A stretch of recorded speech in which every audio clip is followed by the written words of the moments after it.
Hi, Ollie. Thank you for agreeing to talk to me today. It's great to meet you. Um, how are you doing? Yeah, I'm doing fine. How are you? Yeah, I'm okay, thank you. And just to highlight that this is being recorded for Allergy Awareness Week, 2024. Um, and I'm trying to raise awareness about food allergies generally. So that's why I invited people to take part and to share your stories. So thank you again It's for okay. agreeing to do it. So if we could start by just asking you, is it you that is affected by allergies? Yeah, yeah, it's me. Yeah. It is you. So what are you actually allergic to? So I've got a sort of official diagnosis for severe peanut allergy. I'm pretty certain I have a severe sesame allergy. We haven't been able to get an official diagnosis, but it appears it's not necessarily quite as easy because there's more types of proteins and stuff. So I sort of treat myself as if I'm as allergic to sesame as peanuts because I've had some severe reactions and the common denominator is there's sesame in it. So I don't need that official diagnosis to be a bit clear of it. And then I've got a sort of non-diagnosed intolerances which I've had for ages, which I just sort of avoid. So soy, I don't seem to be great with. Coconut, I'm not great with. And there's a list of other quite sort of unusual things like sulfites and yellow peas and black onion seeds and pine nuts and sort of loads of strange things which I appear to be a bit intolerant to and just don't eat. Um, so yeah, it's quite it's quite a long list. And yeah, but I like definitely peanut and yeah, pretty certain sesame, but don't quite have that official diagnosis.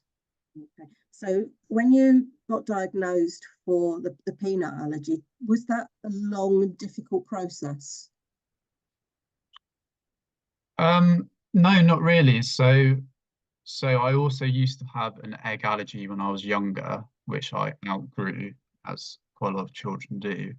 And the advice at that time, because I developed an egg allergy quite early on, and the advice then was to, we were told to avoid peanuts because that was the like advice at the time, and now that's like the opposite.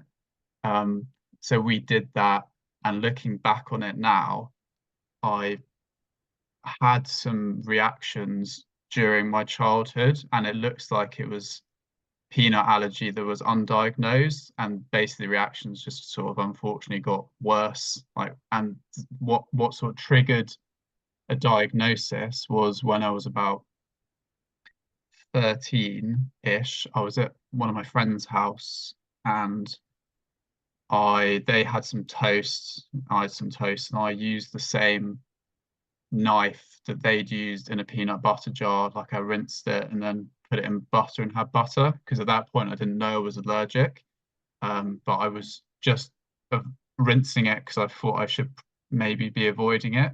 And from that, I had a severe reaction, went to A&E, and then I think from that point it was actually quite quick um, in terms of seeing an allergy specialist and getting it diagnosed and go have my blood tests and like having to then carry EpiPens and avoid cross contamination.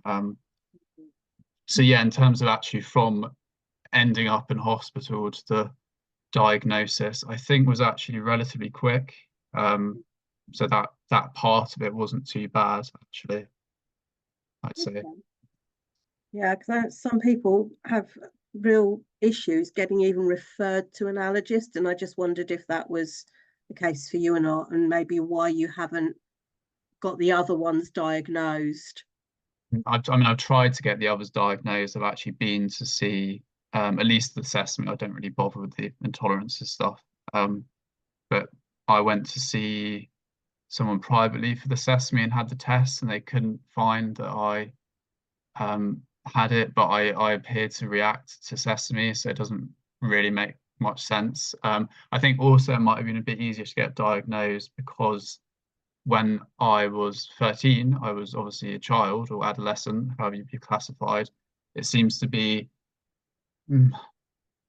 potentially easier to get it when you're not an adult. What tends to happen, which will happen to me when you become an adult, you then lose your allergy specialist by default, or at least I did. And then at that point, so I think maybe if I was over 18 and the same situation happened, it might have been a much more protracted process, perhaps.